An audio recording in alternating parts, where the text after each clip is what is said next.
Hello everyone, स्वागत है आप सभी का एक बार फिर से आपके अपने चैनल एनसीईआरटी ट्यूशन अड्डा पर। तो बच्चों, आज हम पढ़ने जा रहे हैं अपना यूनिट 5 स्टार्ट कर रहे हैं। आज हम साइंस एंड क्यूरियोसिटी। ठीक है, तो इसका फर्स्ट चैप्टर है फेदर्ड फ्रेंड। फेदर्ड फ्रेंड मतलब जो पक्षी होते हैं जिनके पर हों। तो अगर मैं कहूँ कि एक छोटी सी चिड़िया ने अंतरिक्ष यात्रियों की जान बचाई, तो क्या आप विश्वास करेंगे इस बात पर? आज की कहानी हमें सिखाएगी कि दोस्ती कभी आकार नहीं देखती कि किसका क्या साइज है। ठीक है, विज्ञान, समझदारी और एक पंखों वाले दोस्त का अनोखा मेल है ये पूरे का पूरा चैप्टर। तो चलिए शुरू करते हैं एक बहुत ही बेहद रोचक कहानी, फेदर्ड फ्रेंड को। ठीक है,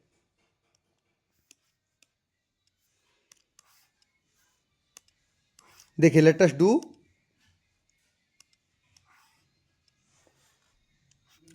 do these activities before we read. चलिए एक्टिविटी हम कर लेते हैं चैप्टर स्टार्ट करने से पहले। Work in pair and discuss the question given below. Pair में वर्क करना है, इन क्वेश्चन को आपको डिस्कस करना है। Share your answer with your classmate and teacher, और अपने आंसर्स को क्लासमेट टीचर के साथ शेयर करना है। तो फर्स्ट है, who can feathered friend be. Feather friend कौन हो सकता है? Feathered friend can be a bird हो सकता है। तो which feathered friend do you like, why? हमारा आंसर है, I like parrot as my feather friend. It is very intelligent and can imitate the voice of human beings. तो ये आपकी choice पे वेरी भी कर सकता है। हो सकता है आपको पिजन अच्छा लगता हो, कोई और पक्षी आपको अच्छा लगता हो, बर्ड अच्छी लगती हो, तो उसका नाम आप लिख दीजिए, उसको डिस्क्राइब कर दीजिए। If you have a choice between a feather friend and fruity friend, sorry furry friend, who would you choose and why? तो देखिए, अब दो फ्रेंड के बीच में आपको चूज करने की बात आई, फेदर फ्रेंड और फ्री फ्रेंड। तो I would like to choose a feather friend because of having light body and less expensive. ठीक है, on other hand the furry friend refers to animal with fur. देखिए, furry friend कौन से होते हैं? जिन animals के fur हों, like a cat, sometime it can bite us without reason. तो जो जो फर वाले पक्षी होते हैं, जानवर होते हैं, वो कभी कभी हमें बिना किसी रीजन के भी काट सकते हैं या काट लेते हैं। ठीक है, तो इसीलिए ये आपको रीजन बताना था, रीजन मैंने बता दिया। चलिए नेक्स्ट चलते हैं। Do you think a feathered or a furry friend can accompany astronauts to space? If yes why, if no why not? तो देखिए बच्चों, आप क्या सोचते हैं अगर कोई फेदर फ्रेंड या फ्री फ्रेंड एक एस्ट्रोनॉट होता है जो कि स्पेस में जाते हैं, उसके साथ में उसकी एकम्पनी दे, उसके साथ में जाए? अगर ऐसा हो यस तो क्यों, अगर नहीं तो क्यों नहीं? ठीक है, आप इस बारे में क्या सोचते हैं? आपको अपनी ओपिनियन देनी है, तो मैं अपनी ओपिनियन आपको दे देता हूँ। No, I don't think a furry friend can accompany astronaut to space. ठीक है, तो इसका रीजन दे देते हैं। Furry friends are very disturbing. Furry friend बहुत डिस्टर्बिंग होते हैं। They will always create problems for astronauts in the aircraft by their notorious activities. ठीक है, जो उनकी नोटोरियस एक्टिविटी होती है, उनसे वो कुछ ना कुछ उसको प्रॉब्लम क्रिएट कर सकते हैं। बाकी इनके आंसर्स आपके आपकी ओपिनियन पे वेरी भी कर सकते हैं बच्चों, कोई ज़रूरी नहीं कि ये फिक्स ही हो। चलिए, अभी यहाँ पर सेकंड है, complete the words given below by inserting vowels. इनमें वोवेल इंसर्ट करके आपको वर्ड कंप्लीट करने हैं। Refer to their meaning given alongside. Share your answer with your classmate and teacher. ठीक है, ये इसकी मीनिंग है। Official rule that control how something is done, ये होता है regulation. To not allow something, ये होता है फॉरबिड। join और blend to form a single entity, ये होता है fuse. suddenly, abruptly, admit one's mistake, that is confess करना। next, a person who advise what to eat to keep healthy, ये होता है डाइटिशियन। जो पर्सन ये बताता है कि आपको क्या खाने से आप स्वस्थ रहोगे, हेल्दी रहोगे। तो चलिए अभी चैप्टर स्टार्ट हम करते हैं, फटाफट में चैप्टर पढ़ेंगे। Let us read. ठीक है, चैप्टर की रीडिंग स्टार्ट करते हैं। जुड़े रहिए वीडियो के अंत तक, मैं इसको फटाफट पढ़ूंगा, आपको समझ में आ जाएगी। स्टोरी है, ज़्यादा कुछ नहीं है, फर्स्ट पार्ट है इसका। To the best of my knowledge there is never been a regulation that forbid one to keep pet in space station.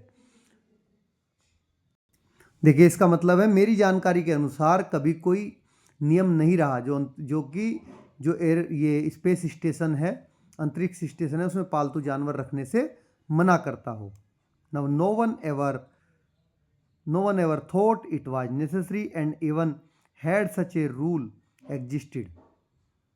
तो किसी ने कभी ये जरूरी समझा ही नहीं, और यदि ऐसा कोई नियम होता भी, then I am quite certain that Sven Olsen would have ignored it. तो देखिए यहाँ पर जो स्वेन ओल्सन है, स्वेन ओल्सन है, तो मुझे पूरा विश्वास है कि जो स्वेन ओल्सन है उसे वो नज़रअंदाज कर देता। ठीक है।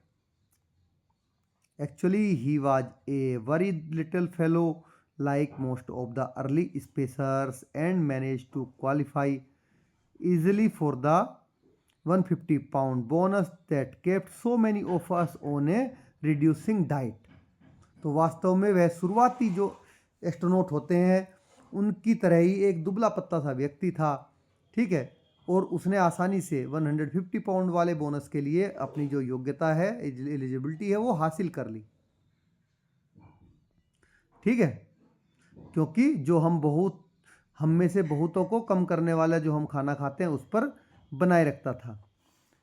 ही had been built otherwise his chances of getting a job in space would have been very slim. तो यदि उसकी जो बनावट है वो अलग होती तो जो स्पेस में, अंतरिक्ष में नौकरी पाने वालों में उसकी संभावनाएं हैं वो बहुत ही कम हो जाती, क्योंकि अंतरिक्ष में नौकरी पाने वाले के लिए वेट को कंट्रोल करना बहुत ज़्यादा ज़रूरी है, स्लिम ट्रिम रहना, क्योंकि वहाँ पर इसमें स्पेस स्टेशन में जिसमें वेट जाता है वो बहुत ज़्यादा मायने रखता है, वेट किसी भी ले जाने वाले का। ठीक है। जिस भी सैटेलाइट से अंतरिक्ष में जाते हैं लोग। तो Sven was one of our best construction man and excel at the tricky and specialised work of collecting assorted girders as they floated around in free fall, making them to do slow motion 3-dimensional bullet that would get them into their right positions and pushing the pieces together when they were precisely dovetailed into the intended pattern. तो देखिए काफ़ी बहुत बड़ा paragraph है, इसमें बीच में कोमे दिए गए हैं। तो चलिए इसको पार्ट बाय पार्ट समझने की कोशिश करते हैं बच्चों। ठीक है। तो यहाँ से शुरू करते हैं। Sven was one of the best our construction man. जो स्वेन है वो हमारे सबसे अच्छे कंस्ट्रक्शन मैन जो है निर्माण कर्मी होता है उसमें से एक था। ठीक है। एंड एक्सेल्ड एट, इससे करते हैं, और वह जो ये कॉम्प्लेक्स काम होते हैं और विशेष काम होते हैं उनमें बहुत ही माहिर था, जिसमें कि फ्री फॉल, मुक्त अवस्था में तैर रहे अलग अलग जो ये गर्डर हैं उनको इकट्ठा करना और उनको धीमी गति वाले 3-डायमेंशनल जो कि डांसिंग है, 3-डायमेंशनल बैलेट हैं, ठीक है, उन पर सही तरह उनको सही जगहों पर पहुंचाना। और जब वे ठीक ये अपनी इच्छा से पैटर्न में आपस में जुड़ जाते तब उन टुकड़ों को आपस में जोड़ना भी इसमें शामिल था। ठीक है। तो It was a skilled and difficult job, for space suit is not the most convenient of grabs in which to work. तो देखिए बच्चों यह एक कुशल और बहुत कठिन काम था, क्योंकि जो स्पेस सूट है वह पहनावा नहीं है जिसमें काम करना कोई सुविधाजनक हो, ईजी हो। However, Swen's team had one great advantage over the construction group you see putting up skyscrapers down on अर्थ। तो हालांकि जो स्वेन की टीम है को जो पूरा निर्माण की एक टीम है, निर्माण समूह है, उस पर एक बड़ा लाभ था, जिन्हें आप पृथ्वी पर गगनचुंबी इमारतें बनाते हुए देखते हैं। They could step back and admire their handiwork without being abruptly parted from it by gravity. वे पीछे हटकर भी अपने काम को ठीक तरह से देख सकते थे और बिना जो ये ग्रेविटेशनल फोर्स के कारण उससे अचानक वो अलग हुए, क्योंकि स्पेस में जाके बच्चों ग्रेविटेशनल फोर्स रहता नहीं है। ठीक है। तो यहाँ पर वो बिना ग्रेविटेशनल फोर्स के हटे आराम से जो उन्होंने काम किया है उसको वो देख सकते थे, लेकिन आसमान में ऐसा पॉसिबल नहीं है स्पेस में। तो इसको समझने की कोशिश करना। स्टोरी को बड़ा ही हार्ड सा चैप्टर है। Don't ask me why Sven wanted a pet or why he choose one he did. तो देखिए, मुझसे मत पूछिए कि स्वयं को एक जो पेट है क्यों उसको एक पेट को स्वयं क्यों चाहता था या उसने वही क्यों चुना इस चीज़ के लिए। I am not a psychologist but I must admit that his selection was very sensible. अब तो कह रहा है कि मैं कोई साइकोलॉजिस्ट मनोवैज्ञानिक नहीं हूँ, लेकिन मुझे यह स्वीकार करना होगा कि उसका जो चयन था बहुत ही समझदारी भरा था। नाउ क्लैरिबेल वेट ये practically nothing, her food requirements were tiny and she was not worried as most animals would have been by the absence of gravity. तो देखिए, क्लैरिबेल जो है उसका वजन लगभग कुछ भी नहीं था, बहुत हल्का था, उसकी भोजन की ज़रूरत भी बहुत कम थी और वह अधिकांश जानवरों की तरह ग्रेविटेशनल फोर्स के बिना भी उसको कोई ज़्यादा परेशानी नहीं थी रहने में, ठीक है, क्योंकि स्पेस में ग्रेविटेशनल फोर्स होता नहीं है। तो I first became aware that Clarabell was aboard when I was sitting in the little cubbyhole laughingly called my office। तो मुझे पहली बार ये एहसास तब हुआ कि क्लैरिबेल जहाज पर है, अब स्पेस में है, जब मैं अपने छोटे से क्यूबी होल में बैठा था, ठीक है, जिसको मैं अपना ऑफिस कहता था, क्योंकि उसका एक छोटा सा बिल्कुल वो था ऑफिस, उसी की वो बात कर रहा है, ठीक है। तो checking through my list of technical stores to decide what items would be running out of next. और मैं जो अपना टेक्निकल स्टोर है उसकी अपनी जो सूची थी, लिस्ट थी, उसकी जांच कर रहा था, उसको चेक कर रहा था कि अगला कौन सा सामान ख़त्म होने वाला है। When I heard the musical whistle beside my ear, I assumed that it had come over the station intercom and waited for an announcement to follow। तो जब मैंने अपने कान के पास एक बहुत मधुर सी सीटी सुनी तो मैंने मान लिया कि वह जो स्टेशन है इंटरकॉम से आई होगी और उसके बाद किसी घोषणा का मैं इंतजार करने लग गया।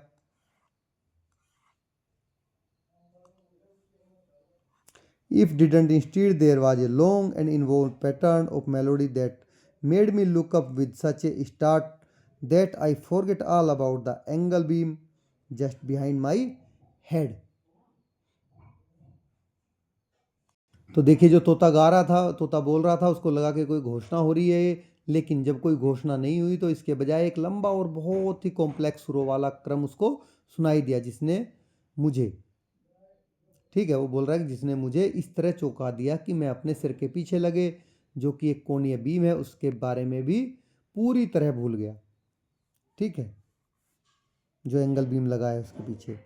when the stars had ceased to explode before my eyes, I had my first view of क्लैरिबेल।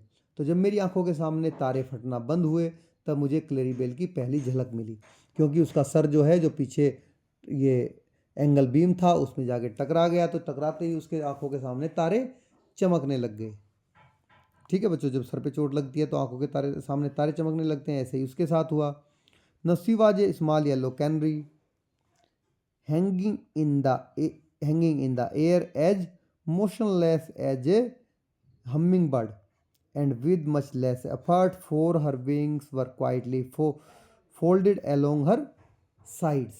तो देखिए, वह एक छोटी सी पीली कैनरी थी, हवा में इस तरह से वो पूरी स्थिर लटकी हुई जैसे कि कोई हमिंग बर्ड हो, और बहुत कम प्रयास के साथ, बहुत कम ही, क्योंकि उसके पंख कितनी शांति से उसके ऊपर दोनों ओर मुड़े हुए थे। We started at each other for a minute, then before I had quite recovered my wits, she did a curious kind of backward loop I am sure no earthbound canary had ever managed, and departed with a few leisurely flicks। तो देखिए, आगे वो बता रहा है, जो writer है, हम एक दूसरे को 1 मिनट तक घूरते रहे, फिर इससे पहले कि मैं पूरी तरह संभल पाता उसने एक अजीब सा पीछे की ओर लूप लगाया, जो मुझे यकीन है कि किसी भी अर्थ पर रहने वाले कैनरी ने कभी नहीं किया होगा, और कुछ आरामदेह फड़फड़ाहटों के साथ वह वहाँ से चली गई, ठीक है। Now it was quite obvious that she had sid already learned how to operate in the absence of gravity। तो यह बिल्कुल स्पष्ट था मेरे लिए कि उसने पहले ही जो ग्रेविटी है, ये ग्रेविटेशनल फोर्स है, उसके बिना भी, ठीक है, काम करना उसने सीख लिया था, कि ग्रेविटी के एब्सेंस में रहना उसने सीख लिया था। And did not believe in doing unnecessary work, और वह बिना मेहनत के, अनावश्यक जो मेहनत है उसमें विश्वास नहीं करती थी अब, ठीक है, जो कैनरी थी उसके बारे में बात हो रही है। Sven didn't confess to her ownership for several days and by that time it no longer mattered because Clarabell was a general pet. तो देखिए स्वेन ने कई दिनों तक उसके जो खुद का उस पर स्वामित्व था, उसका वो उसको लेके आया था साथ में, उसको स्वीकार नहीं किया कि इसको मैं लेके आया हूँ, ये मेरा है, और तब तक इसका कोई महत्व भी नहीं रह गया, क्योंकि क्लैरिबेल सबकी अब पालतू बन चुकी थी। तो पहले इसने स्वेन ने किसी को नहीं बताया कि ये मेरे साथ है। Now he had smuggled her up on the last ferry from earth when he came back from leave, partly he claimed out of sheer scientist curiosity। तो वह उसे जो अर्थ से आने वाली लास्ट फेरी थी उसमें चुपके से ले आया था, और जब वह छुट्टी से लौट रहा था तो पार्शियली, आंशिक रूप से, जैसा कि पार्टली होता है आंशिक रूप से, जैसा कि उसका दावा था, केवल वैज्ञानिक जिज्ञासा के कारण वो उसके लेके आया था, साइंटिफिक क्यूरियोसिटी के लिए, ठीक है।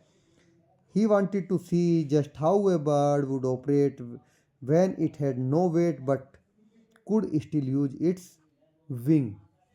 तो वह यह देखना चाहता था कि कोई भी बर्ड तब कैसा काम करेगा जब उसका कोई वजन न हो, क्योंकि बिना ग्रेविटी के कोई वजन काम करता लगता नहीं है, लेकिन वह फिर भी अपने पंखों को यूज कर सके बिना ग्रेविटी के भी, ठीक है। तो इस चीज को देखने के लिए साइंटिफिक क्यूरियोसिटी के साथ में इसको लेके आया था। Now Clarabell thrived and grew fat. देखिए ये क्लैरिबेल खूब फली फूली और मोटी हो गई।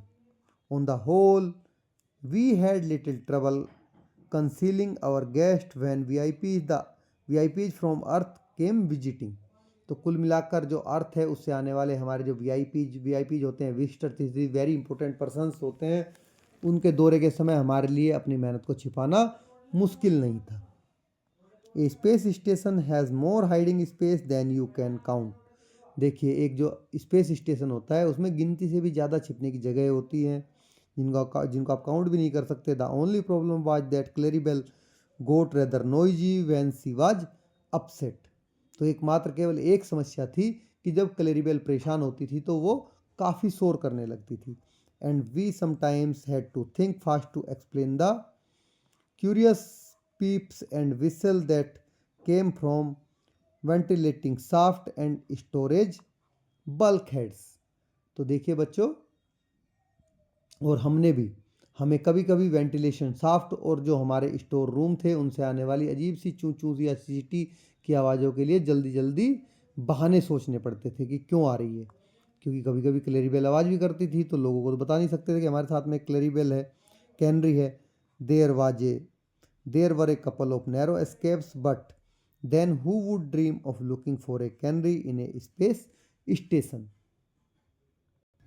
तो देखिए बोल रहा है कई बार बाल बाल बचने जैसी घटनाएं हुई, लेकिन भला कौन सपनों में भी सोचेगा कि ये स्पेस स्टेशन में किसी कैनरी को ढूंढा जाए, क्योंकि कौन सोचेगा उसके बारे में कि स्पेस स्टेशन में कोई कैनरी होगी, ठीक है। तो इस वीडियो में बच्चों हम पार्ट 1 तक कवर करेंगे, ये इसके क्वेश्चन आंसर्स है। नेक्स्ट वीडियो में हम सेकंड पार्ट और फर्दर क्वेश्चन आंसर्स कवर करने वाले हैं। Let us discuss now answer the following questions briefly. Part 1 आपका फिनिश हो गया है।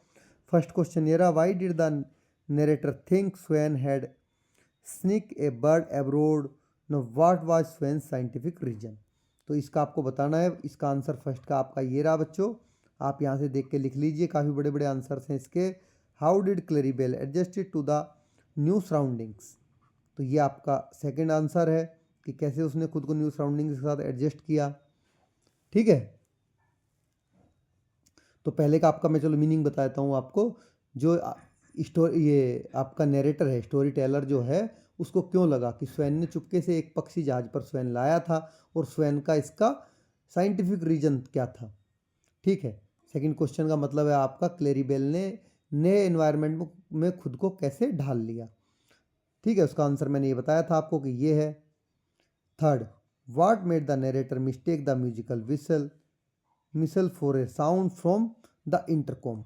अब देखिए किस बात से जो ये अपना स्टोरी टेलर है उसको मधुर सीटी को इंटरकॉम की आवाज़ समझने पर मजबूर कर दिया।